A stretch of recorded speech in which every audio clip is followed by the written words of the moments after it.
Hey guys, welcome to a 2021 fantasy football draft. This is a real draft. I didn't know if I was going to be joined by Kenny, who just came on. Sorry, Kenny. I didn't know if you would be here. You just popped right up as soon as I said, so they clicked recording live. But this is a real draft that we're both in. I am drafting 5th. You're drafting 7th. How are you doing? Oh, I'm doing pretty good. I actually haven't been able to log into the draft, so I'm having technical difficulties. So hopefully I don't get auto drafted by accident. Oh, that would suck. Why can't you can't log in? That's kind of weird. It's NFL.com, which should be able to. Yeah, this is the moment where everyone realizes that Kenny Ortiz is actually a dope, and and apparently he doesn't know how to use technology. We'll see. Although you run a website and you struggle with technology too, so. Well, you run the web hosting company that hosts my website, so that's not a good sign. Not a good sign. Although, I mean, we worked well together for almost 20 years now, so it's news to me that you're not savvy with technology. So I am not either, I should say. So anyway, I'm logging in right now, so okay. I think I'm good. Okay, yeah, I see that you're not on auto draft anymore. So this league is kind of like WalterFootball.com associated. People like either employees of the company or you like who like helps out otherwise like WF Dev team is our developer Dennis. He just took Dalvin Cook, the first team back to back. I think that's Charlie Campbell because he was in the championship in back-to-back years. I guess that makes sense. So yeah, he took McCaffrey. I don't know why aren't I 50 points ahead is. I can't remember, but it's Derrick Henry is the 3rd pick. So yeah, I mean, so I am on the clock now with the 5th pick. This is a standard league, I should say.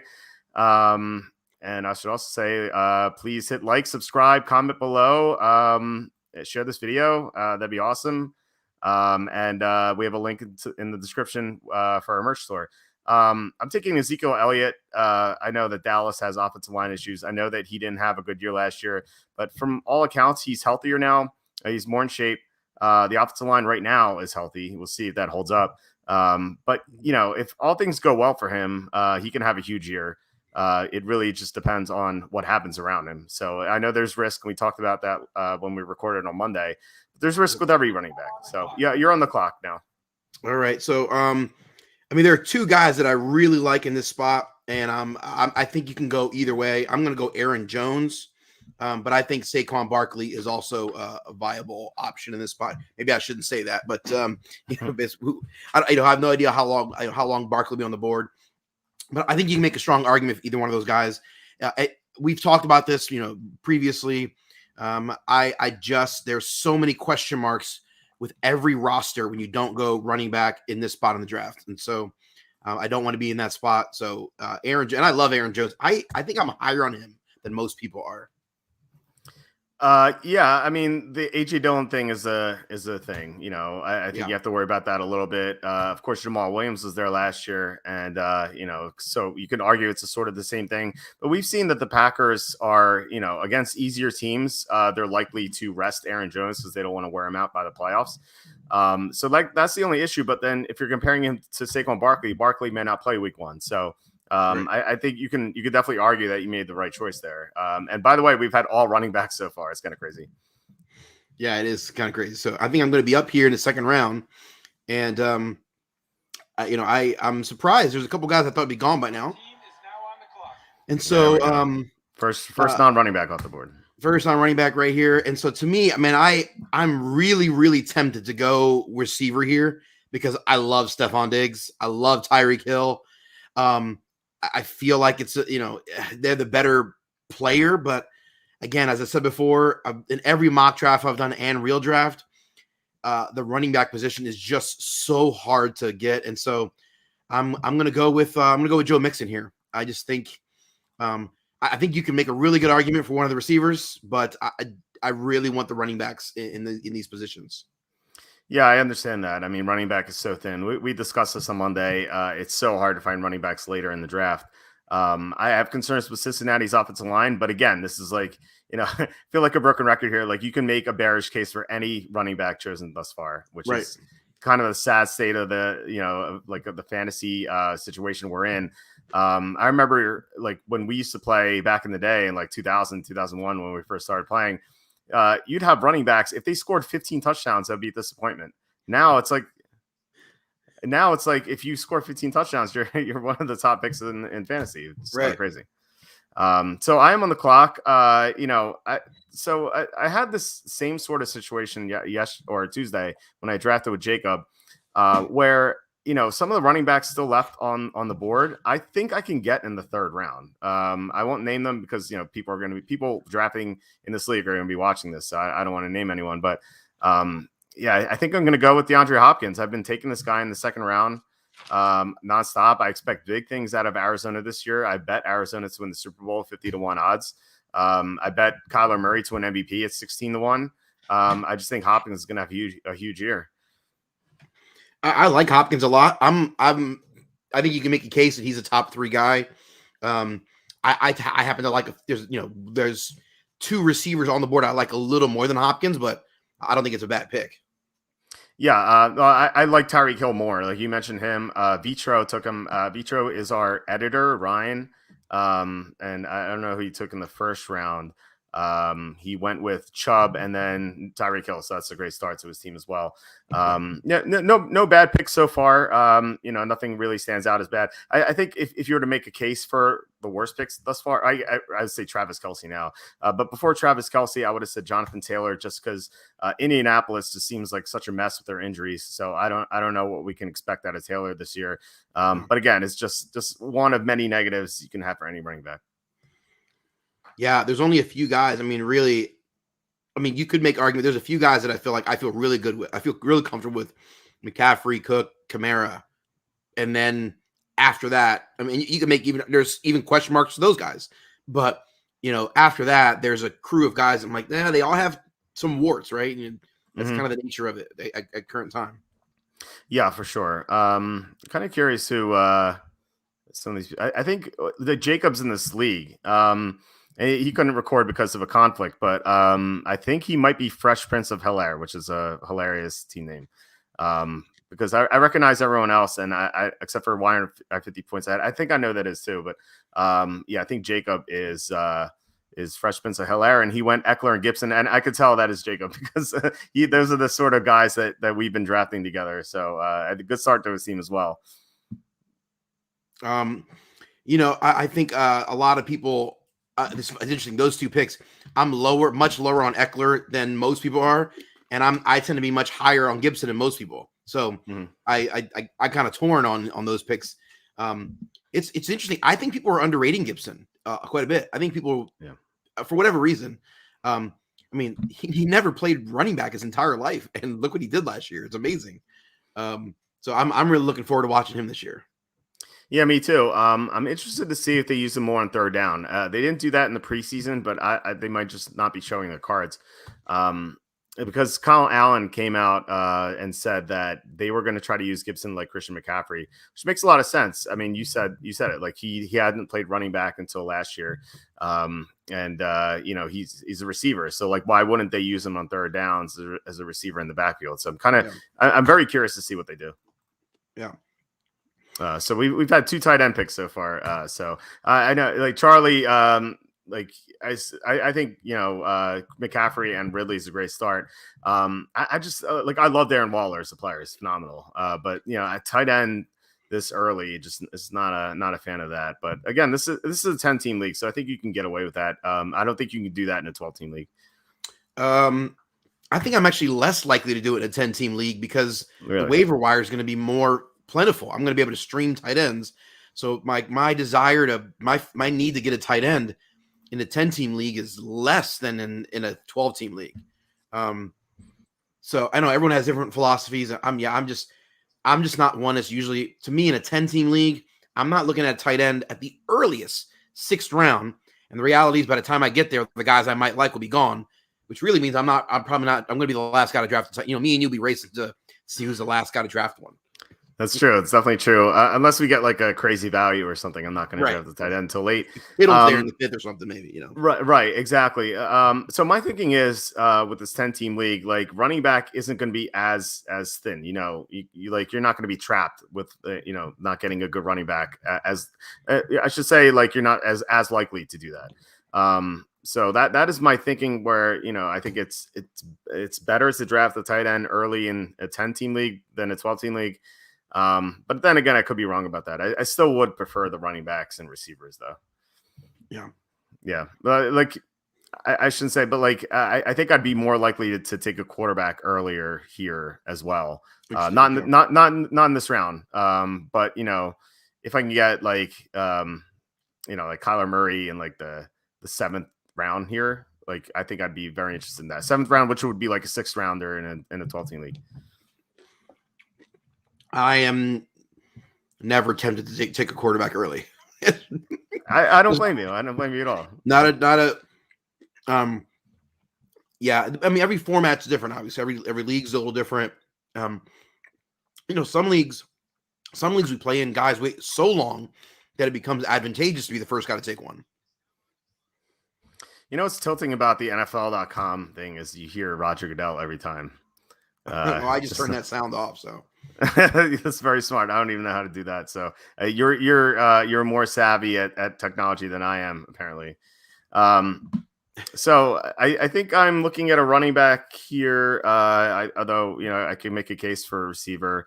Actually, you know what? They're in the top 6, 7, 8, 9, 10, 11, 12. In my top 12 players right now, only 2 are receivers. So again, I think I can get a running back on the way back. And I'm going to take a guy you like. We talked about it. You talked about it Monday. DK Metcalf is a monster. He's just going to get better and better. He has huge upside. I love him this year. I'm surprised he's still there in the middle of the 3rd round here. I know. He's amazing. He could realistically finish as the top 3 receiver this year in fantasy. So to get that in the 3rd round, I'm pretty happy about that. And again, I think I can get one of these running backs in the 4th round.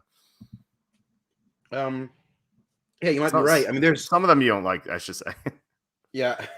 I was really surprised that honestly he was still on the board. DK was on the board there. I'm very high on him, so I love that pick. Love it in the middle of the 3rd round. I'd be seriously considering him, mid to late 2nd in most formats. So maybe with a 10-team league, it pushes players down a little bit, but that we're used to drafting in a 12 or mocking in a 12. But I love Metcalf for sure. Would you have taken him at 307? There's no doubt, 100%. Okay. Yeah, he was not making it back to you. I know. I figured he wasn't. And that's not information. I'm just saying that like out of the top 12 players, or now 11 players still on my board, only 2 were receivers. So maybe that's something that you look at like when you're doing a real draft, seeing the supply and demand of each position and kind of just gauging it that way. Like usually running back is very thin, but I guess because it's a 10-team league, it's you can get running backs later. I don't know. Keenan Allen went off the board. You're on the clock now. I'm really surprised this guy's on the board as well. He's my best player available. I think I'm going to go with a receiver. I've got 2 running backs, so I don't mind going receiver. Yeah, I'm very surprised. Is AJ Brown injured? Am I missing something? I mean, he's my best player available right here, and I love him in the middle of the 3rd round. So, there's a couple guys that have already gone here that I'm a little surprised that are gone. Not terrible picks, but just a little surprised. And a couple guys that are left here in the middle of the 3rd that I'm a little surprised they're there, and pleasantly surprised, obviously. Yeah, AJ Brown's a phenomenal player. He's just like he's like Metcalf. He's just going to get better and better. Tennessee is like a run first team, so that is the only like downside to Brown. Sometimes when the Titans are just way ahead, they just won't even throw at all in the second half. But we've seen Brown post like monstrous games. So yeah, I like your pick in the 3rd round. Not a fan of Josh Jacobs, who was taking one after you.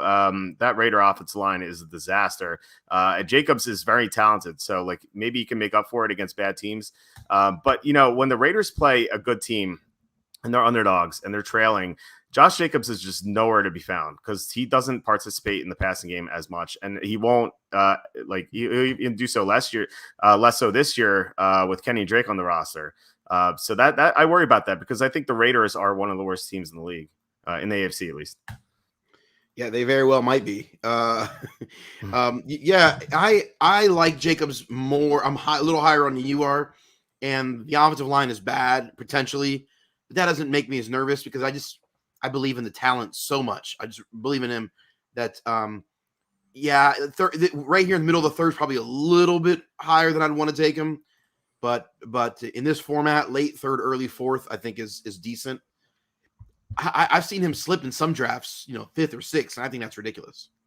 Yeah, I would take him fifth or sixth for sure. But with Jacobs, though, like it's interesting. If you look at his splits, like win versus loss, they're so dramatic. Like in the wins, he has great games. In the losses, he doesn't do anything just because the Raiders are behind 17-3. Like he just doesn't see the field. Like he just doesn't get any opportunities. And I just think the Raiders are going to be worse this year than they've been in the past couple of years. So that is my concern with Jacobs, but you're right. I mean, the talent is just there. It's amazing. Like he's a phenomenal player. I don't like the Raiders at all. I bet they're under. I just don't like them. I'm on the clock here. I've got two running backs. I'm right here. I'm torn. Do I get my second receiver? Because there's at least one receiver on the board I really like. There's actually two that I really like. There's no way that they're both making it back to me in the fifth. They're both going to be gone by then. And so do I go for my third running back as my depth, or do I go for my other starting receiver? And I'm legitimately torn here. But I just think having the third running back that could also be my flex is just too important. And so here I'm going to go going Miles Sanders, nice. My Philadelphia Eagles. I think this is the good spot for him. I think middle of the fourth is good value for him. And I know that I know you like him in the fourth round as well. So I got to jump ahead of you and get him. Yeah. So I stole your player in round 3. You stole my guy in round 4. I was going to take Miles Sanders, but there are some other running backs I like as well. I should look at this. Let's try to find him. Damian Harris, he's the unquestioned top running back there. Sony Michel's gone, but I don't think he was going to make the roster anyway. I love Harris a lot more with Cam Newton gone and Mac Jones starting because every time Cam Newton scrambled, that meant Harris wasn't going to rush or even see the end zone for at the goal line. Now with Mac Jones there, like Harris is going to get all the carries. So I moved them up my board as soon as that transaction happened. Nice. Okay. I just struggle with Patriot running backs. Just the rotation. It's always hard to know what Bill Belichick's thinking. There have been years though where he's had one bell cow guy, particularly in the red zone. We've seen that Lawrence Maroney, LeGarrette Blount, and neither one of those guys were all that good, but they still, they were average player, above average slightly. But I mean, we've seen Blount got 18 touchdowns one year, which is absurd in this era, right? For a guy who, right, in my opinion, is a good, not great player. So if Belichick has one bell cow guy, we've seen that guy can be really valuable. It's just always hard to know if that's going to pan out that way. Yeah, you're right. I mean, that is a concern. Remember Jonas Gray, who ran for how many yards and then just disappeared because he missed the alarm. So Belichick, you're right. I mean, he can switch off running backs very quickly. But he's also had those bell cows, as you said. LeGarrette Blount is one. Remember Corey Dillon? He had him at the end of Dillon's career. Antoine Smith, even in Tom Brady's first year of playing, Antoine Smith was the bell cow there. So Belichick has done it before. And I think he's going to do that with Harris, unless like Ramondre Stevenson just really just amazes in practice or something. And he wants to get Stevenson the ball. Like Stevenson just has great upside. So I think it's just, draft log. That's okay. So Henderson and Lamb just went off the board. Not a fan of Henderson. We talked about it. I think we disagreed on Henderson a little bit. I'm not a big fan of his, but you like him a little bit more. Fourth, I like him in the fifth in this format. I think he'd be good. I think he's the most talented running back on their roster. I think they're going to be better than they were last year. I trust the coach. I think Henderson's worth a shot in the fifth round. I really like him in the sixth round. I love him. in a 10-team league. Fifth round, I like him. Fourth round, don't love it, but I get it. Yeah. I just don't think he has like the mental fortitude. Like I agree the talent is there. He kind of reminds me like a way worse Ricky Williams. It's just like mentally. So I don't know if he can last the full season as the starter. But we'll see. Josh Allen just went off the board. Curiously, only 4 picks after Mahomes. You have to think like, if you got Mahomes, you're feeling a lot better than than getting Allen just 4 picks apart or 5 picks apart, I guess. Yeah. I'm never taking a quarterback in this part of it. Just not doing it. I'd say it all the time. It just doesn't make sense to me. Anyway, but I could be wrong. So quarterback wise, I think I was not going to take Mahomes in the 4th round. But if he got back to me in the 5th round, I definitely would have taken him. Just way too much value. I think like I agree with you. Like quarterback should be pushed way down. But there has to be like a point where you're like, oh my God, I can't believe this guy's available, Right. And that would have been with me with Mahomes in the 5th round, but definitely not Josh Allen here or Kyler Murray or even the next round either. Yeah, there's really no one that I feel that way about, where it's like, oh, I got to have this guy in this spot right here. Yeah. Charlie takes Deontay Johnson. We're both a big fan of Johnson, and then he goes Swift. Swift is like the big wild card right now. Like you don't know what his health is. If he's healthy, that's a great pick. But he may not play week 1, so it's risky. But I think in atop the 5th round, I think that's pretty good value for Swift. Yeah, I definitely agree. I mean, Johnson is what would be on my short list here in the 5th round, undoubtedly. And it's interesting. Different people value different players differently. It's interesting to see that the players that some players I really like a lot. I'm here. I'm at the 7 spot. We're at the 2 spot right now in the 5th round, and I'm saying to myself, there's at least 5 guys I'd love to draft at 5-7, and so. Really excited about how things are shaking out. Of course, I'm judging based on my like of the players, and I could be wrong on the players, of course. Right, exactly. You never know until they play the games for sure. Right. There are some players like I'm not even concerned about my pick coming up. There are 3 players I absolutely love here, and then some other guys I'm like, okay, I'm pretty happy with them. And 2 are running backs, and 1 is not a position we usually draft. Should say that. Interesting. Yeah. Oh, there we go. Right. George Kittle was someone. I have 2 running backs ahead of him. If they were both gone, I think I would have taken Kittle in the 5th round. I just think it's just too much value to pass up on Kittle. But now that the top tight ends are gone, I'm not even going to consider that position until very late. Right. Yep. Yeah. If Kittle were there at 5-7, I probably would have drafted him as well. I would value him equally to 2 other receivers and at least 1 running back still on the board. I would put kind of an equal value on. Yeah, again, like I would urge you not to draft tight ends early, but like at some point you're like, that's way too much value. I can't pass on him. But now all the tight ends I feel like are about the same as I heard Roger Goodell's voice blaring into my ears. Mike Davis off the board. He was my 3rd best running back available. So I have 2 guys ahead of him right here. I know you don't like one of them, but I am going to draft them. It is we're in the 5th round. Actually, you know what? I'm going to take Javonte Williams. We had a discussion there, about Javonte Williams versus Melvin Gordon. The fact that they kept him out the final preseason game and they gave Melvin Gordon all the carries of the first team, I think that just says they just like him a lot. And Raheem Mostert was the other guy. I thought there was a chance Mostert might come back to me. I had Mostert 1 pick ahead of Williams, but I thought there was a chance Mostert might come back, so I took Williams. But I'm okay with that. So you're on the clock. Yeah, but I just said Chris Godwin. Okay, there we go. Very surprised he's still on the board in the 5th round. Very happy to get him here in this spot. I guess I don't know. Maybe I'm just higher on him than everyone else. I don't know. Just seems odd that he would still be there. He was on my short list in the 3rd round. So, I mean, I was thinking in the 3rd round, he might be one of the guys that I would be looking at. So, to get him in the 5th is I think great value.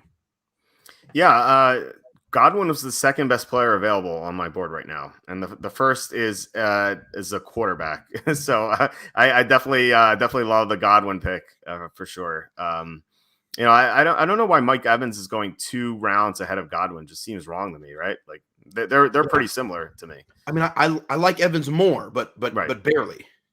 Right, exactly. There's not that much of a difference between those two, and frankly, not that much of a difference between the other guy there. Not that I want to talk about players who weren't drafted. Right. So DJ Moore just went. He's another guy I was considering there. I really like DJ. I'm very high on him. Love DJ Moore quite a bit. So I love DJ Moore as a player. The Kyler Murray just went off the board. That kind of makes my decision next round easier. So I love DJ Moore as a player, and it kind of dawned on me, today that we saw DJ Moore dominate last year, as well as Robbie Anderson. Despite Teddy Bridgewater being quarterback, we saw that without Christian McCaffrey on the field. Like McCaffrey's going to be back. Like he's going to soak up so many targets. So that makes me concerned. Yeah, good players ball out and they figure out a way to get stats. And I think DJ Moore is a really good player. And you think about this, even if there is some regression in volume, you think about how few touchdowns he's been able to score. Just bad luck. It's not because he's bad in the red zone. It's just been weird bad luck. And so even if he does regress in volume, just by sheer luck, he's going to score a few more touchdowns.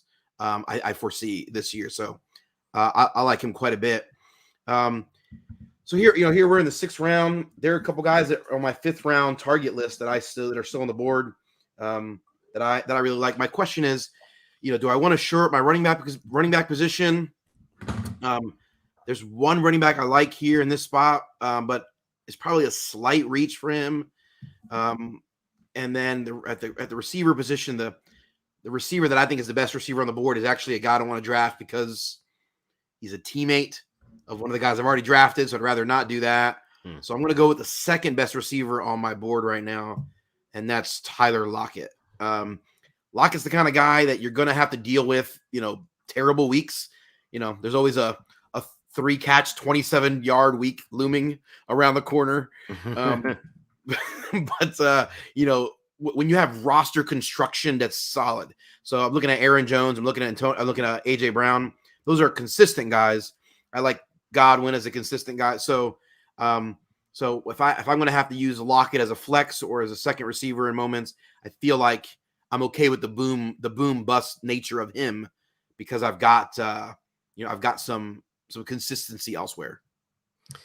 Yeah, that Seattle team is funny how they work sometimes. Like their offense looks amazing. Like 7 out of 8 weeks, right? And then they had this one game like twice a season or maybe 3 times a season where they just can't do anything. And it's so weird.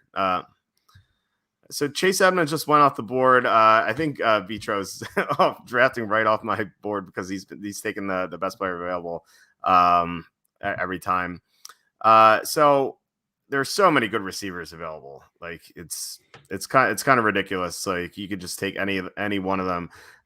There's one running back on my board in the top 12, 13, 14, 15, 16, 17 players. And I know we don't like him very much, but I think he has upside. Because I think he's the best player at the position on the team. It's Myles Gaskin. I know maybe you just threw up a little bit because I know you don't like him very much, but I like Gaskin a little bit more than you do, even though he's on my bust list because he's been going in the 4th round. But to get him and like toward the end of the 6th round, I think is better value for Gaskin. But like I said, there's so many good receivers. I'm going to draft receivers with like my next 3 picks. And this is the only good running back left, who's still, quote unquote, a starter. There's some other like good running backs I'm looking at, but they're all backups right now. So this is my last chance to get a starter, I think, but I know you're going to trash the pick, so it's fine. I can't. Yeah. I don't know that Myles Gaskin is the best running back on the team. Who is it then? Maybe Ahmad. I watched him play. He's fine. He's fine. He's your 4th running back, right? In the 6th round. Yeah. Yeah. Yeah. If as far as running backs go, You're probably right. What's left on the board? So in my mind, I would be pounding receiver here. Is I think what I'm going to end up doing in the next few picks here. You said you're going to likely the next 3 picks. And so I think for me, likely 3 of the next 4 picks is likely a receiver. For me as well. Yeah, I'm just looking at my my best players available, and like in the top 18, like 15 are receivers basically. So like I feel like I can get 3 of them, in this 10-team format, especially with quarterbacks and going off the board. And Aaron Rodgers is it's a good pick. I mean, if you really want a quarterback at this point, I just feel like you should just not take a quarterback here. Just take the running backs and receivers because. Once like Aaron Rodgers in the 6th round, this like in a 10-team league, it's not good value. I've seen Aaron Rodgers go in the 7th round of our 12-team leagues, at 12-team, I should say mock drafts. And so, yeah, I think it's way too early for Rodgers. In the 7th, I would definitely have taken Rodgers if he was still there at 7-7. I think he's my second best running quarterback in fantasy. So I seem to end up with him a lot more than I've seen it with him a lot because I'm way higher. I mean, he's like, a lot of people have him ranked 7th, 8th, 9th, 10th. I just don't understand that. He's still the best pure passer in the game. He's going to be on a good offense. I'm confident. Yeah, I know people are in love with the running of other quarterbacks, but I love Aaron Rodgers. So generally, still I don't want to take quarterbacks early, generally speaking. But I like Aaron Rodgers in that spot. Yeah, Rodgers is my 5th quarterback. I have, I'll read them off to you. I have Mahomes, obviously number 1. Then I have Kyler Murray, Josh Allen, and then Lamar Jackson. And I guess you were saying, like, kind of applies to me. They're all running quarterbacks, but Rodgers is not that far behind Jackson. He's only 6 projected points behind him. So, like, that's less than 1 per week. But I think Murray and Allen for me are by far 2 and 3. I just think they're both phenomenal. They both have great receiving cores, and I think they're both viable picks for MVP this year. We saw Rodgers at his best last year. We'll see how the offensive line holds up. That's my concern with Rodgers is that he lost his center, and now David Bakhtiari is going to be out for a while. So, like, is he going to have the blocking? I feel like against bad defenses he's going to kill them, but against good defenses, I don't think he's going to be as good as he was last year. You might be right. I trust him. I've seen him do it year and year and year after year. So I just trust him more than I trust most quarterbacks. Josh Allen, I don't know about Josh Allen's long-term viability because I'm not sure he's going to be consistent. Kyler Murray, I think, will be a top 5 fantasy quarterback for many years to come.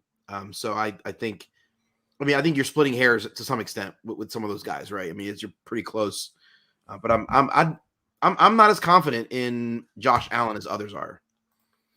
I think if you look at Josh Allen from the 2019 season, I think you could make a case for his inconsistency, but I think he really improved a lot in that department last year. I thought he played great the whole year. I don't remember a bad game from him really. With some like misremembering something, but like he was just terrific all year. Stephon Diggs helped them a lot. Now they've had a whole off season to work together.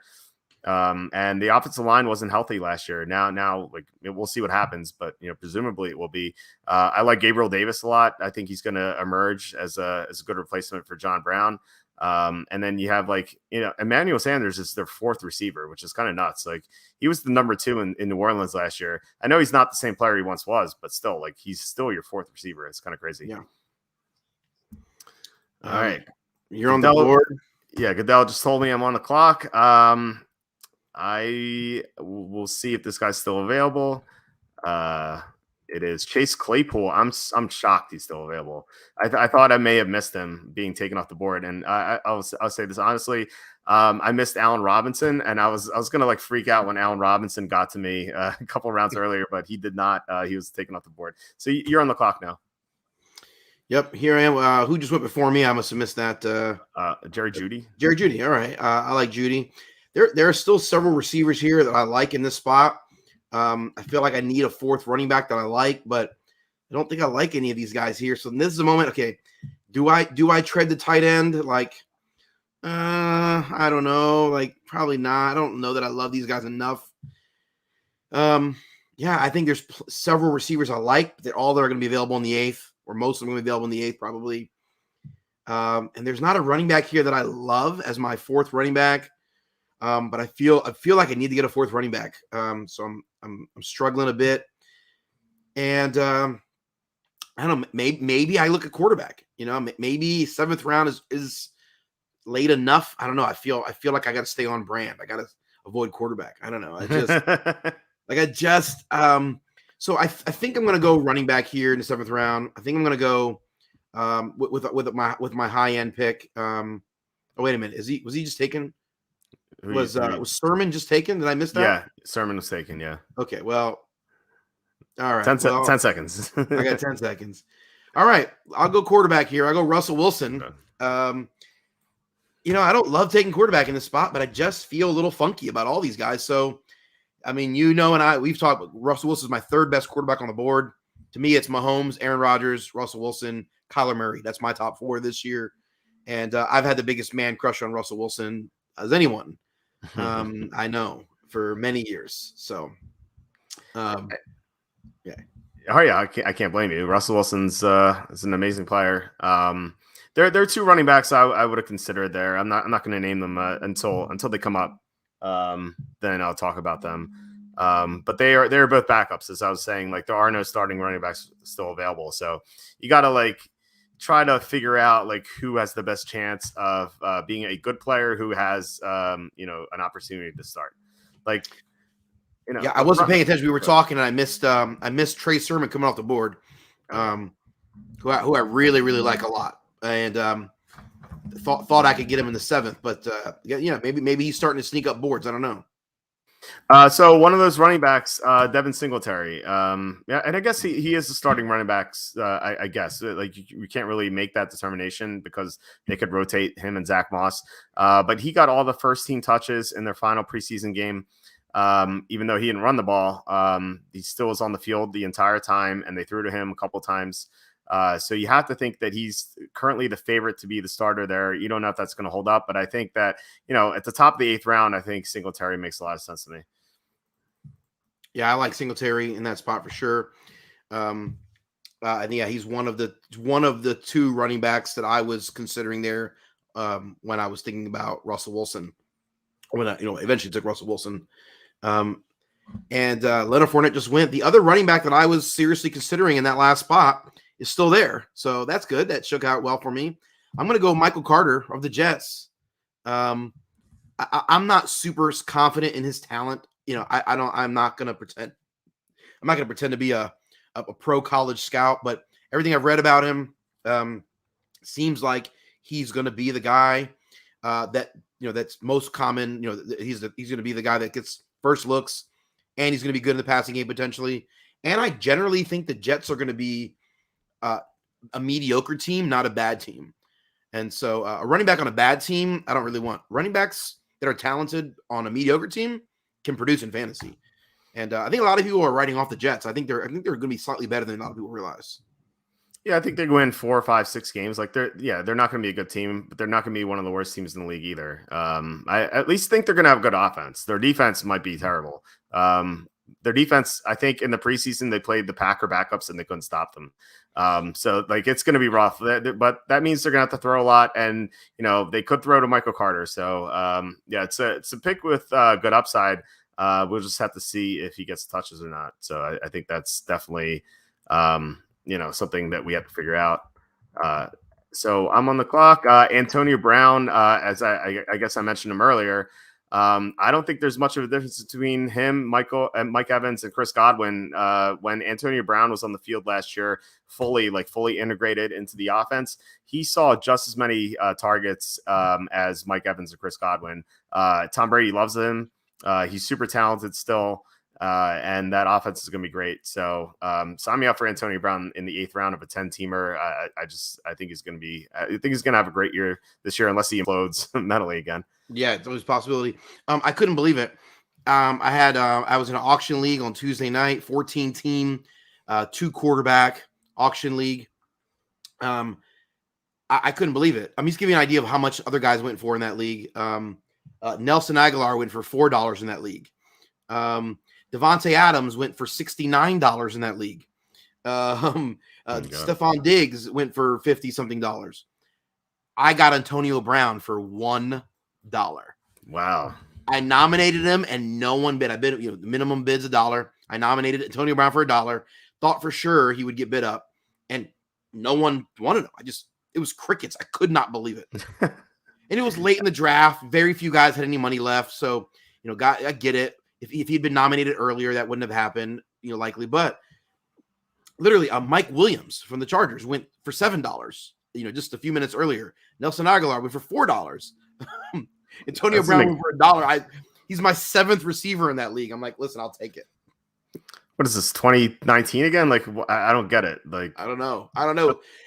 I was weird. I looked around the room. What's there? Everyone's like, we don't want to touch that crazy guy. He is crazy. You never know what you're going to get from him mentally. But I mean, if he plays, I should say, I was going to say all 16 games. If he plays 17 games, he's going to have a big year. He's going to have 1,000 yards plus. He's going to come close to 10 touchdowns. I don't understand why someone would pay 4 times as much for Nelson Aguilar than Antonio Brown. It doesn't make any sense to me. Yeah. Well, I was the guy that paid $4 for Nelson Aguilar. Oh, well, that's a good thing, Kenny. I was expecting to pay more for Antonio Brown. I was just shocked. I couldn't believe it. I just we were talking about Nelson Aguilar. I took him off my board because we were talking about him. In my mind, he was drafted. And I didn't bother to put him back because I had no interest in him at all. Sorry about that. It's okay.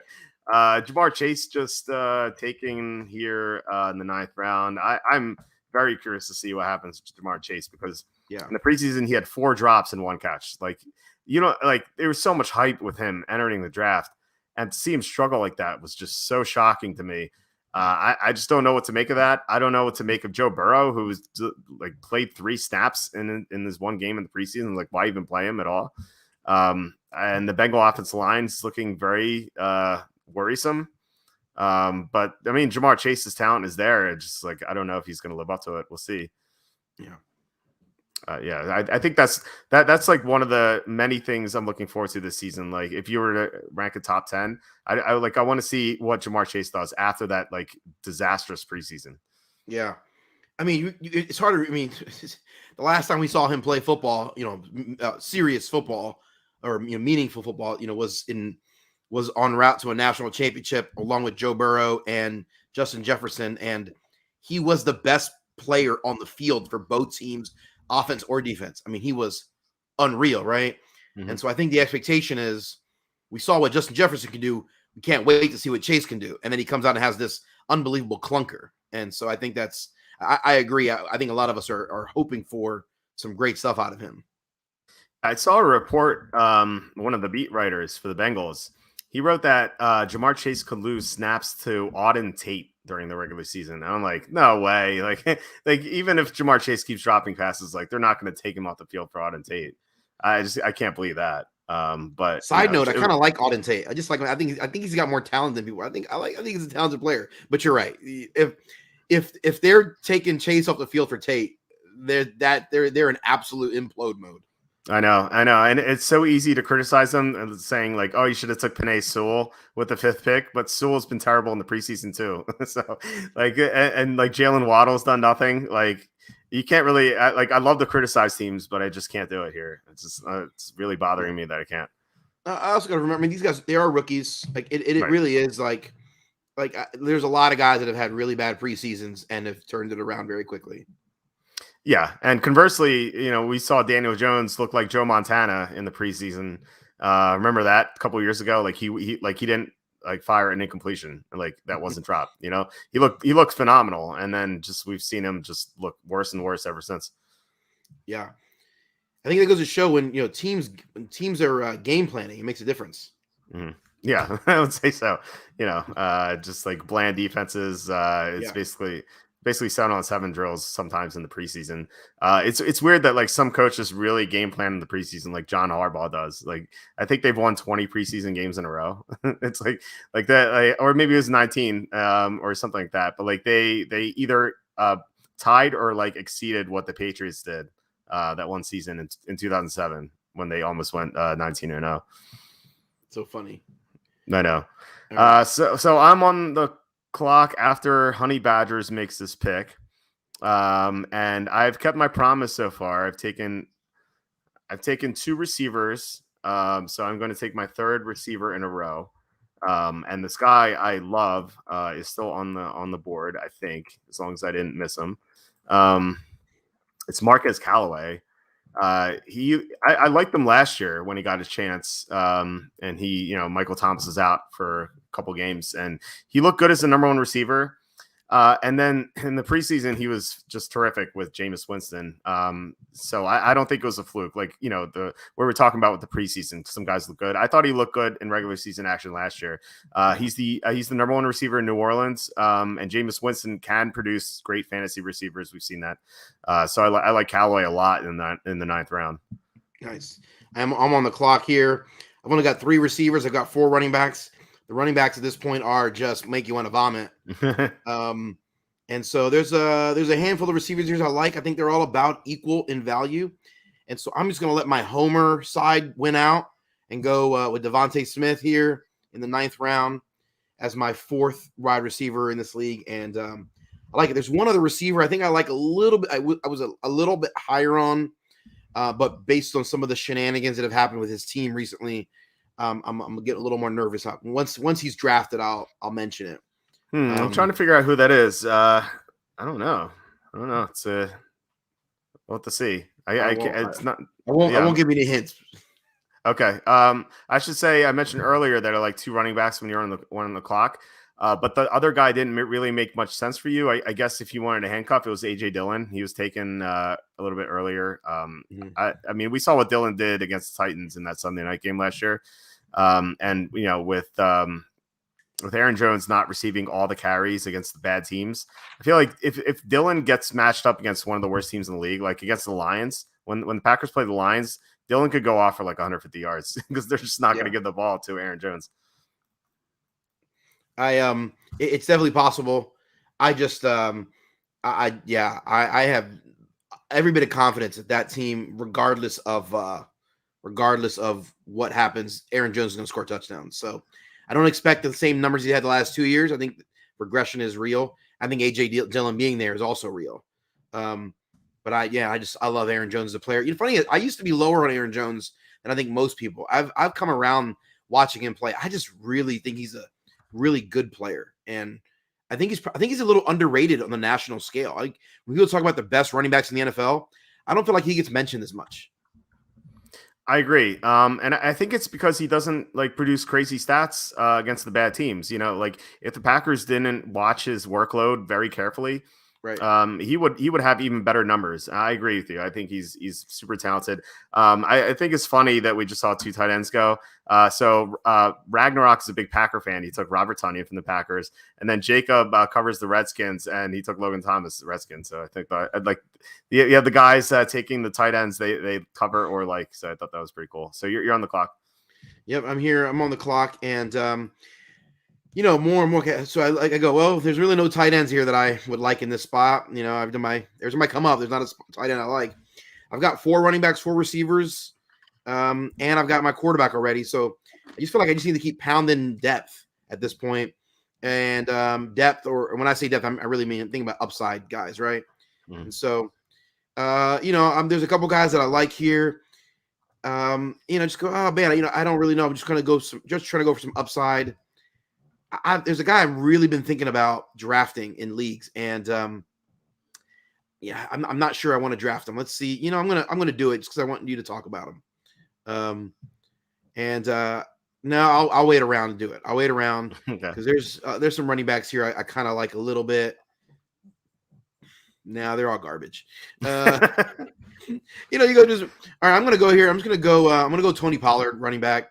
I think Tony Pollard potentially has some standalone value, And if Zeke falters, if Zeke is a bust, if Zeke does not bounce back, if there's an issue with Zeke, Tony Pollard, I think, is a really good player. If Zeke were to go down, Pollard's an RB1. He's a top 8 running back, in my opinion. He's really good player. No, he's not the player that Zeke is, of course, but he's good. So maybe a total waste of a pick, but I'm okay with that in the 10th round. Yeah, I mean, you gotta swing for the fences here in the double-digit rounds. You're right. I mean, if Elliott goes down, like, first of all, my team's going to suck in this league. But second, yeah, you're going to have, I think, a borderline RB1 for sure. As long as that offensive line stays healthy, which is, like, I guess you can't really count on. Yeah, I'm going to go with here we go, running back. Tyson Williams. Gonna just take my sleeper. He's the number 2 running back in Baltimore. And Baltimore runs the ball more than any other team in the league. He looked great in the preseason, catching passes. Gus Edwards is not really a receiving back. So, like, I wonder if Tyson Williams is going to see the ball a lot, or see the field a lot on third downs. So I think I like him a lot. I'm going to try to make sure he's in every one of my leagues, around this range. And I think, given that other people look on my board, I don't think he's going to make it back to me in the 11th round. Maybe he could have, but I don't know. It's interesting. It's interesting argument or interesting conversation to have about when to start taking your flyer players. I think people get too cute and they go, oh, you know what? Maybe he could have lasted to the 12th round, maybe like the 13th. But like inevitably, if you really believe in that player, just take him. Like, who cares? Like, you're like, oh, you reached for him. You know what? If he is a 10 touchdown player this year, no one's going to think you reached for him. If he's a 14 touchdown player, everyone's going to think you're an absolute brilliant genius. If he's an 8 touchdown player, which I think that's well within the realm of possibility, it's going to be well worth a 10th round pick. So I think sometimes people get too cute. They outsmart themselves sometimes. I agree. I mean, there's no worse feeling in the world than like knowing something is going to be great and missing out on it. Like that's the worst. You can apply that to anything. Like with stocks, like support was going nuts this week. It went from it was like $2 or $3 about like several weeks ago, and it went to like $53 this week. And I liked it. I just never bought it just because like I had other positions, and like I was like, oh, I'll buy it later, and it kind of just exploded, and like you feel bad about that. If I didn't draft Tyson Williams, and then he went off, like if Gus Edwards goes down, like Williams is like an RB2 suddenly. And even if Edwards stays healthy, like he's going to see the field. Like if Williams went off and I didn't get him in my leagues, I'd feel really bad about that because I think his upside is just amazing, and like I just really want him on my team. You know what's funny? I draft that way in the later rounds, same philosophy, and I actually, when I'm making start-sit decisions, I also do the same thing. I ask myself, if this decision goes wrong, which one could I live with? And so sometimes I think I use that exact same philosophy to determine who I'm going to start. Like, I got Aaron Rodgers going against a tough matchup, and I got a mediocre quarterback going against a bad team. People go, should you bench your starter for the, whatever? If it's Ryan Fitzpatrick going against a bad team, like which one will make me more sick? Aaron Rodgers putting up 5 touchdowns on my bench, or like Ryan Fitzpatrick? Like I would be more sick by that one. So I think I use that philosophy. Sometimes, listen, if I started Aaron Rodgers and I left Fitzpatrick on my bench and Fitzpatrick outscores Rodgers, I can live with that. I can sleep fine at night. I couldn't sleep the other if the vice versa was true. And so I'd be kicking myself. And I think I use that philosophy when I'm making those decisions. Yeah, no, I think you need to make that. I have that philosophy in like every facet of life. It just really pays off if you just go with your gut instinct and just don't miss out on what you think is going to be great because you're going to be kicking yourself, and you only live once. So I think you need to take advantage of that. Hey, I go with my gut instinct, and I got a big gut, so it's a lot of instinct. Well, yeah, I have a big gut too, so yeah, definitely have to go that route.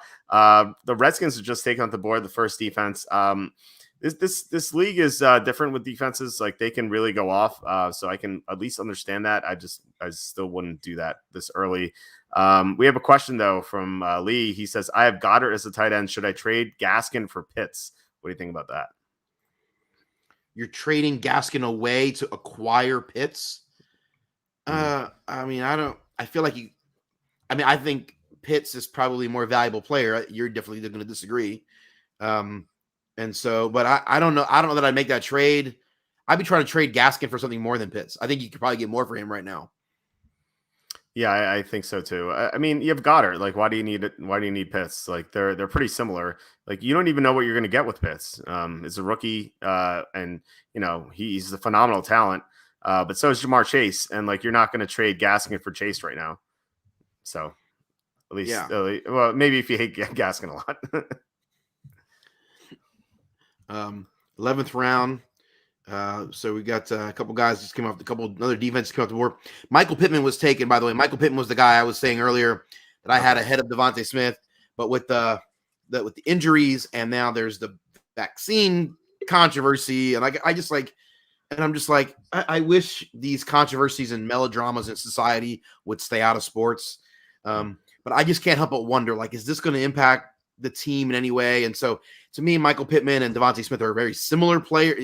I had them comparable, but whenever a team has drama around it, I'm always a little leery of those guys. And so anyway, so to me, that's a tiebreaker. I'm glad to go with Devontae Smith in that part, but I really like Michael Pittman as a player. I think he's underrated, and I really like the talent. Yeah, me too. I think that he's the number one receiver right now with the Colts because T.Y. Hilton's out.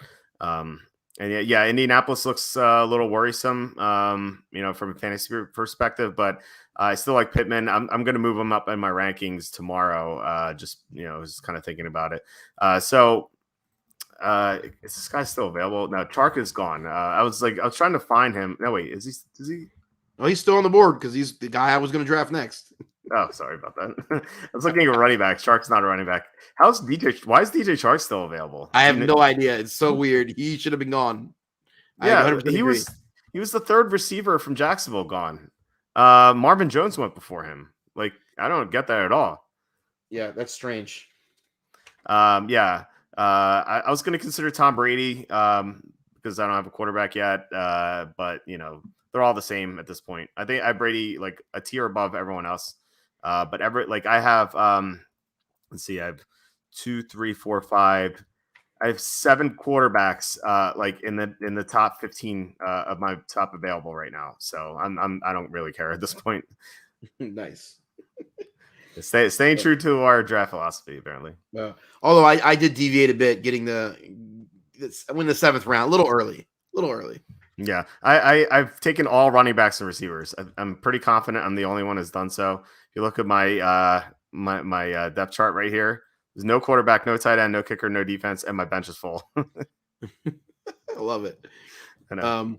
No, I think that's the right move. And so there's not I obviously already have a quarterback. There's no tight ends here that I like enough to want to draft in this spot. So, I'll be hitting receiver, running back as well. Same deal. I'm just going to continue to ask myself, okay, which one of these, what player do I like in this spot? Man, there's a receiver I really like, but I really was trying to go. I really want to get one more running back solidified, but there's a receiver I really like in this spot. Surprised he's there in the 11th, and it's Deebo Samuel. I think he's a great player in a good offense. There's obviously question marks with their quarterback position. There's question marks with the usage between him and Ayuk. I totally get that. There's potentially some shifts in the offense because of some changes on the offensive staff, but it's overall, I think I expect this team to be good, and Deebo Samuel is good, and I'm very surprised to see him there in the 11th round. He was my number 2 receiver available. I had one guy ahead of him who's a big sleeper of mine, but I had DJ Chark better than that guy. I love the pick. Samuel could have a huge year. And we're talking about like the things I'm looking forward to seeing. I want to see how the Niners offense looks like rotating out Garoppolo and Trey Lance. It looked great when they did it in the preseason finale. But although they were playing against a backup Raider defense, and like frankly, it wouldn't have been different against the Raiders starting defense because like it's just so terrible. But yeah, I want to see how it looks. And week one should be. They should have some fireworks against Detroit. Detroit is one of the worst teams in the league. And Debo could just go off in week one and have a great start for you in the 2021 season. Yeah, he's my 5th receiver, so I'm fine with that. Yeah, exactly. So yeah, Jacoby Myers just went off the board. He's another guy I like more with Mac Jones starting because as I said before, every time Ken Newton ran, it's one fewer target for Jacoby Myers. So I like that as well. And Darnell Mooney is a good pick as well. So yeah, Jacob, I think I like those 2 picks for him at the end of the in the 11 to 12 rounds. Yeah, I like Mooney a lot as well. I've been targeting him in the drafts. So Michael Thomas just went. He's the guy that I've thought about multiple times because I just don't know what to do about him. I'm on the board. I'll draft, and I'd love to get your thoughts on Michael Thomas because I was seriously thinking about him. I've actually thought about him multiple times, starting in the 10th round, 11th round, and then I thought I'd have to make that decision again here. There's really not running backs or receivers that I feel like I absolutely have to have, and I already have a quarterback. And so I think here in the 12th round, I think I'm going to have to – I've only got one more bench spot before I have to draft a tight end, kicker, defense. And so I guess I'm lamenting, and I have to draft a tight end here in the 12th round. And it just feels like it's too early. Feels like a reach. But there's 2 guys I really like above the rest of the fray here. And one of them I know you like more than I do. And so I'll leave them and see what you think. I'm going to go with Dallas Goddard. I love Goddard. I think talent-wise, he's a top 4 tight end talent. Obviously, hard to know what's going to happen with Ertz and him, what the splits are going to be. Hard to know with a new coach, new coaching staff, and hard to know just what's going to happen with the Eagles offense. So I understand him lasting long, but love the player. And again, I always let my homer love of my Eagles win out whenever there's a tie between an Eagle and another player. Yeah, I love Goddard. I think I would have taken him actually here in the 12th round. But there's so many other tight ends I like too, so I'm not like fretting about it. But yeah, I think like this is just proof that you don't take a tight end unless you get one of the values in the first three tight ends, because you can just draft someone like Goddard. There are two other ones I especially like a lot, and then there's some others that I like a good amount. You said 2. All right, I know that there's 1, so I'm surprised. I'm curious who the other one is. Okay, well we'll find out. I'm pretty sure I know one of them. Okay. Well, we'll see after Vitra makes a pick. Vitra took Tyler Boyd. Man, I don't like the third receiver in a bad offense. Boyd last year would have been better because he was the number 2 receiver. I guess with AJ Green was still there, but he wasn't really trying very hard. All right, so I'm going to take the tight end, and we'll see if that's it's the one you like. It is Mike Gesicki. Is that the one you were thinking of? No, okay. I forgot that you liked Mike Gesicki. No, I was thinking one other. Okay. Do you want to talk about him? Because this is the end of the draft. Like, who cares? Yeah. I thought you were going to take Noah Fant there.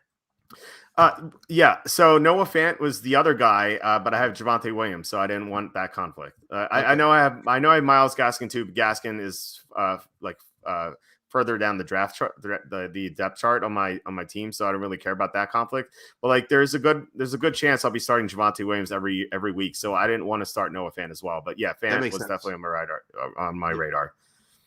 Yeah. Yeah, that's a really that's a good point.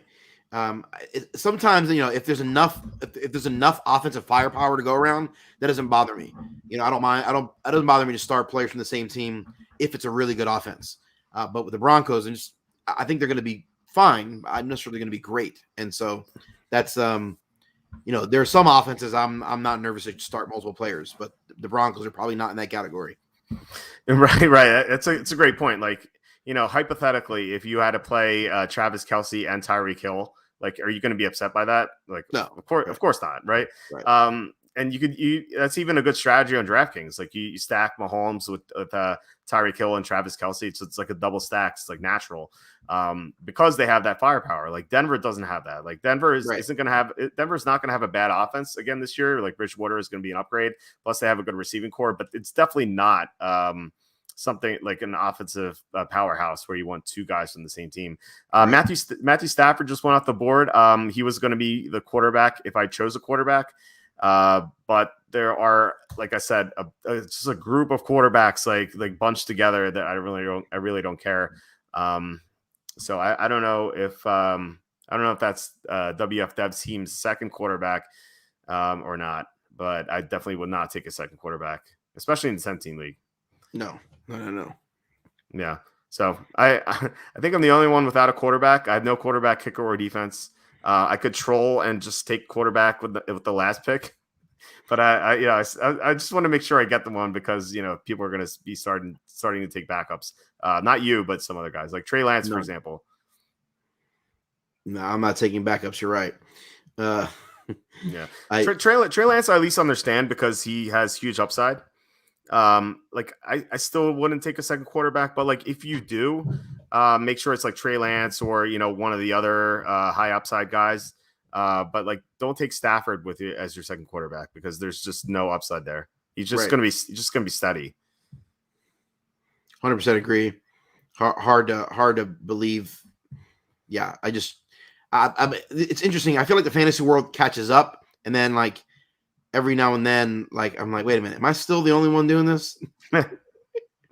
Yeah, well, things are a lot different. I mean, back when we first started playing together, well, my first year of playing fantasy was 94, but we met each other. Like we became friends in 99, and then we were in a fantasy league together in 2000. It was so different back then. Like no one had laptops at our drafts. Like everyone had their fantasy magazine. And like people did stupid things all the time. I told this story in my book, but someone had the first pick in our league and they took Tampa Bay's defense. So things have changed a lot. Like you're not going to see that anymore. It's funny every time. Still can't believe it. And I love the explanation. It's like, really? And the commissioner was like, wait, Tampa Bay's defense? And the guy was like, yeah, defense was championships. Wonder what happened to that guy. Like I wonder if he ever played fantasy again after that. Yeah. So good. I was gonna say Tannehill, one of those quarterbacks who were bunched together, but go ahead. Yeah. There's a chat feature here. I didn't realize there's guys chatting, so that's oh. I looked earlier and there wasn't much going on. But I didn't look at the chat. Is anyone saying anything? No, I didn't read any of the commentary. I was just I think there's some guys that are maybe there's some smack talking. I don't know. Okay. Well, I guess we'll find out. So I don't want to take a quarterback, but I guess I have to. Jameis Winston gets a pairing with Marquez Callaway. Winston is someone we've seen post monster stats before. He had the 30 touchdowns. He had 30 interceptions, but I think it was 32 touchdowns actually. He had a great year, like 5,000 yards. Like we've seen him do it before. We've also seen him implode. Like obviously he may not last the year as the starter. But he's going to have some big games along the way. And so I don't even mind pairing the defense against him because the defense is going to get some pick sixes. Yeah, I think I mean, hey, in whatever round we're in, we're the 13th round. It's as good as it gets right there, right? Yeah, I mean, what are you going to do? Yeah. I don't know. All right, so I guess here I'm going to look at a defense. I feel obligated to go defense, even though I don't really want to draft a defense. And I got to be honest, I haven't really investigated the scoring rules. I've heard multiple guys say, "Hey, the scoring rules in this league, the defense is dramatically different." I'm like, I don't know that really impacts my strategy all that much, to be honest with you. And I'll explain why in just a minute. But I'll go with the Bills. I like them. They're my 6th ranked fantasy defense overall. And they're the best one on my board, so I'm fine to get them here. It looks like other guys are going to jump ahead. Yeah, if a defense scores a lot more points, that just means they all score more points, which means like all it means is that there's that the position scores more points and that the best defense, like what makes a defense more valuable is if it outscores the rest of the pack dramatically more. Not necessarily just because the position is more valuable. Like Anyway, I don't know if that makes sense mathematically. I don't know if I'm making any sense right now. No, I think you are. I want to say real fast first. Jacob took Gabriel Davis and Denver defense. Well, like Gabriel Davis is like I was considering him like 2 or 3 rounds ago. Like he could have a huge year. But I think what you're saying makes sense. Another thing is with the defenses, you have to count for if you have a great fantasy defense, you're counting on probably 5-6 players on that defense, like being great. Like obviously one of the top defenses in the NFL, they're going to have 5 or 6 great players, right? Like what are the odds they all stay healthy the whole year? Like if 2 go down or 3 go down, suddenly that defense is not going to be good. And like it's not like other positions where one player has to go down. Like you're banking on like all the players staying healthy. So that is my issue with defenses. And I think that's the reason why like the top defense every year going into the next season is almost never in the top 10 because they all have to stay healthy. I actually did a research study on it. They've the number 1 fantasy defense dating back to 2008 for 13 seasons. 12 of the next 13 seasons, the number 1 fantasy defense in the next year was not in the top 10 of fantasy production. Right. The only one was the Jacksonville Jaguars, and I think they were the 8th best defense the next year. So it just goes to show like the changes are just dramatic, from year to year. And you're right. It's people say, oh, there's a lot more scoring. It just means that they all are more valuable compared to one another, which means they're all still the same. That a position scoring more points does not necessarily make that position more valuable in a particular league. Yeah, no, I totally agree with that. Yeah, it's like, especially with the turnover in defense, it makes so much sense. That said, I have to take a defense here because they won't let me not do it. So, the Dolphins are the top defense here, considering them because they're playing against Mac Jones in week 1. Mac Jones looked great in the preseason, but he was playing nothing but backups. And you have Brian Flores coaching that team. I guess what I'm going to do defensively is just play matchups. I think that's the best thing you can do. We talked about the first time we played in a fantasy league together. I believe that was the year I played the defense against Jake Plummer every single week. it just like worked out really well because Jake Plummer threw a lot of interceptions. So that like, again, the counting on the players staying healthy is the reason why I love to play matchups because who's going to be available going into that week. And so the Dolphins heading into week 1, like, first of all, they're a defense that gets a ton of turnovers. They're going to be playing against a backup quarterback or a rookie quarterback.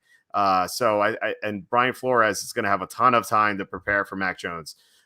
So I think Miami's defense could have a big week 1 against Jones. I like the strategy a lot of just playing the matchups. And so I like to just, okay, what's the best top 8 defense I can get? And then I'll likely drop them in a week or 2 and try to play the matchups as we go through the season. That's likely. Yeah. I don't know that I've ever had a defense all the way through. And I don't know that I keep a defense more than any 2 or 3 weeks at a time ever. So yeah, I think the exceptions that happens sometimes. Noah Fant just went to the board. It's a steal. The exception to me is like 1 year when the Niners, I think it was 2019, when the Niners had that great defense. I picked them up like week 2 or week 3 just because they had a great matchup, and they were so dominant. I just kept them on my team. Like I just didn't want to let them go. So that's like the one exception where like if you luck yourself into finding like one of the top defenses in the NFL, then just keep them on your roster. But otherwise, yeah, just play matchups for sure. Yeah, 100%. Yeah. You took Mason Crosby. Any analysis behind that? I've been doing this a little more in drafts where, just because I wait, this is a 15-round draft. So rather than waiting around 14 and 15 to take defense, I'm doing round 13 and 14, just one round up. Okay. And so maybe I get a little better choice of defense, a little better choice of kicker I want. Ultimately, I'm going to just play matchups. For me, the strategy with kickers is minimal, but I want to take, if I can get indoor kickers, if I can get kickers on good teams, if I can get kickers playing at home, if I can get kickers in games where there's a high total, the over-under of the game is high. It's really hard to get all of those, obviously, but usually you can find a kicker on the waiver wire that meets at least 3 out of the 4 of those required, criteria. Right. Yeah, and you're going to have that with Crosby going against the Saints in week 1. Should be a lot of Right. points scored there. I just like, again, with matchups, I like playing matchups with my kickers. And, just looking at this, I would say that, let's see. Ryan Suckup is still available. Dallas's defense is utter garbage. So Suckup should get a ton of kicking opportunities week 1. So why not? Yep, sure. Yeah. So you're on the clock for your last pick. My last pick. Side note, I always forget, when you're in a 10-team league, man, there's 150 players coming off the board. When you're in a 12-team league, 15 rounds, something like that, you're talking about, just an extra, whatever that number is, I can't do the math, an extra 30 players coming off the board. And I'm looking at the guys available right now, and I'm like, man, there's a lot of players on the board that should have been drafted, but I forget it's because it's a 10-team league. I play in 10. I play in 12 and 14-team leagues. So to be in a 10, just to see all these guys on the board still is interesting to me. I just forget that they're there. So I'm just gonna take. This is just total right shot in the dark here. I'm surprised this guy's on the board still. I'm gonna take Elijah Moore for the Jets. I can't believe I've drafted 2 guys from the New York Jets. But there it is. A lot of buzz about him. He's a talented college player. A lot of buzz about him coming out of the Jets training camp. And again, generally, I'm just slightly higher on the Jets. Everyone else thinks they're going to be putrid. I think they're going to be mediocre, and that's that leads me to drafting 2 Jets in the team. I can't believe I drafted 2 people from the New York Jets. Yeah, well, it would have been a bad decision last year, but I like Elijah Moore. He was someone I was way higher on in the beginning of the summer. The only reason why I'm not so much now is because he hasn't played. We haven't seen him, but I get the feeling that if he were able to play in the preseason, he would have gone a lot earlier. So I think it's a great value here in the final round.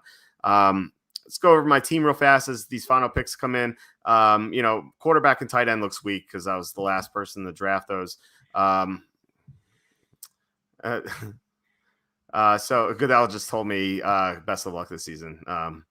So anyway, I think my running back core and my receiving cores are pretty stacked. With Elliott, Damian Harris, Javonte Williams. I know you don't like Gaskin, but I mean, whatever. He's my 4th running back, and then Tyson Williams has a ton of upside.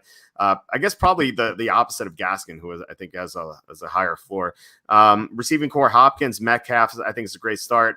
And then I had Antonia Brown, Chase Claypool, Marquez Callaway, DJ Chark. I'm in love with my receiving core. Then I don't care about kicker defense. So that is my team. Do you want to go over your team real fast? Yeah, really like my running backs: Aaron Jones, Joe Mixon, Miles Sanders, Michael Carter from the Jets, and Tony Pollard as my flyer there, which could be a total waste of a pick. I'm sure you're hoping that's the case with Zeke. But I really like my running backs there. I think there's a combination of solid, safe players with some upside as well. And receivers, I really like. I don't love, but I really like my receiving core: AJ Brown, Chris Godwin as my main 2 guys, particularly where I drafted them. With Tyler Lockett being a nice boom bust guy off the bench. Deebo Samuel, great depth pick. Don't know if I'll ever use him, but I think there's a great chance there. And then Devontae Smith and Elijah Moore, both, young players that have a chance to really break out. Absolutely love that. I love that I got Dallas Goddard, who I think is a top 4, top 5 tight end talent. Not sure what's going to happen with the tight end position in Philly, but I think he's got a chance to be a double-digit touchdown if everything breaks right. Of course, that's a major if. If that's the case, then this team is, I think, a serious championship contender. If a Goddard is that, and if a Russell Wilson, of course, a quarterback, if he is what we know he is, then I think, I think this team is legitimate. I really like this team. I like this team way more than the team we mock draft a couple days ago, which I was not in love with and was walked away pretty frustrated that I would have drafted that team. I was embarrassed of myself. No, I like the team a lot more too. If you look at your roster, you're like, oh, this looks really good. And then you get to Miles Sanders' a flex. You're like, whoa, like that's kind of nuts that you're that Sanders is your 3rd running back with a good receiving core. So I like your team a lot. We don't have time to go over every team. I have to meet some people for dinner. I just wanted to quickly review. Let's see. Jacob's team. because he's always on the podcast with us, and I want to look at Charlie's team too. So Jacob, Kyler Murray is his quarterback, then Eckler, Gibson, Gus Edwards, Singletary, Stevenson. I think that's a phenomenal running back group. Plus he has Murray. He's one of the better quarterbacks, I think. Then receiving core, Allen Robinson, Cooper Kupp, let's see, Odell Beckham, Mooney, Myers. Receiving core, obviously not as strong as his running backs. His running backs, I think, are very strong. His receiving core is pretty good. Logan Thomas, I like him a lot as a tight end. So I like Jacob's team a lot. What do you think about it? Yeah, I agree. I think there's a lot of talent there. I was just trying to look at the board to see where he drafted players, to see if there were guys that I would have drafted, differently than he did. But I was struggling I couldn't really follow it because this software is terrible. I'm sure Roger Goodell designed it. I'm sure he did. Yeah, he's at the computer, just like, wait, let me add my voice in to make it even better. He's got nothing else to do. Yeah, you and I think the one player you and I are we disagree on is I just don't believe in Austin Eckler. So I don't want him as my guy. I don't want him as my starting. I don't want to rely on him. I think Justin Jackson is just slightly worse.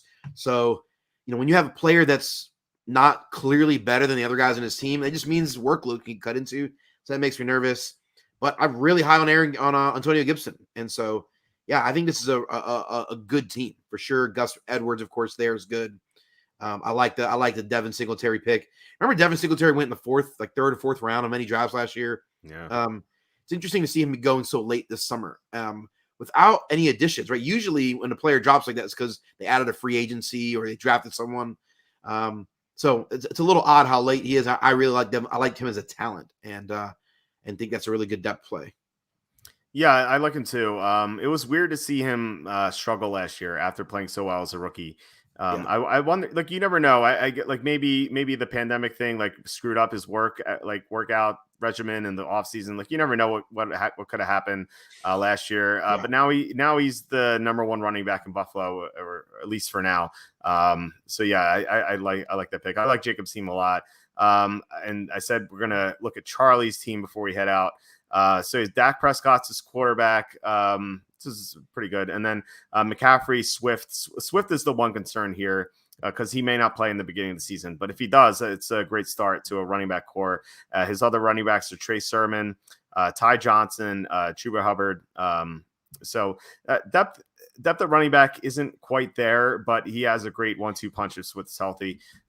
Receiving core, I think, looks a lot better with Ridley, Deontay Johnson, Amari Cooper. We'll see what happens to Jamar Chase. And then Michael Pittman, I thought, was a great value late. His tight end's Darren Waller, which is going to be obviously one of the best tight ends. So yeah, so I like Charlie's team. Just have a couple concerns with the injury with Swift and the horrible preseason with Chase. But if they pan out, this is one of the better teams. Yeah, I like this team. I don't love this team, if I'm honest. The Swift injury makes me a little nervous. The lack of depth at running back, but I love Trey Sermon. I'm a big fanboy there, and I like Michael Pittman, as we talked about. I love the talent. I just don't see a lot of great. I'm looking at the bench. I don't see a lot of great potential. Like Hubbard, Johnson, Lance. I'm not a big fan of those guys. They're fine. And then I don't like taking a tight end in the second round. I think the rest of your team. I think this team would have been slightly better, maybe even significantly better, if he had made a different choice in that spot there. Yeah. All right. It's great drafting with you. One more comment from Bagley says, if you're looking for a defense to take, the Panthers have a great early schedule. Jets, Saints, Texans, Cowboys, Eagles. Yeah, if you were talking about the Saints last year, then no, but obviously Jameis Winston makes it a lot better. The Cowboys are the one offense you don't want to face, but yeah, it's a great early start for sure. Yeah, Kenny, it was great drafting with you. We have one more draft together coming up, maybe Sunday, but there might be a conflict, so I don't know when that's going to be. But yeah, this is the league we've been in together for a long time, so looking forward to drafting with you then. Look forward to it. Hey man, anything to plug? No, man. I'm just trying to plug being a good dad. How about that? Nice. So it's always a good thing. I'm at walterfootball.com. Tons of fantasy content. Charlie's producing the best draft content on the web. So we have a ton of that. Our picks podcast is coming up on Tuesday. It's hard to believe in 5 days. It's coming back to the season. So look forward to that. Please hit like, subscribe, comment below, share this video. and click the link for the merch store in our description. But yeah, other than that, Kenny, I will talk to you in a few days when we do our real draft. You the man, Walt. All right, bye.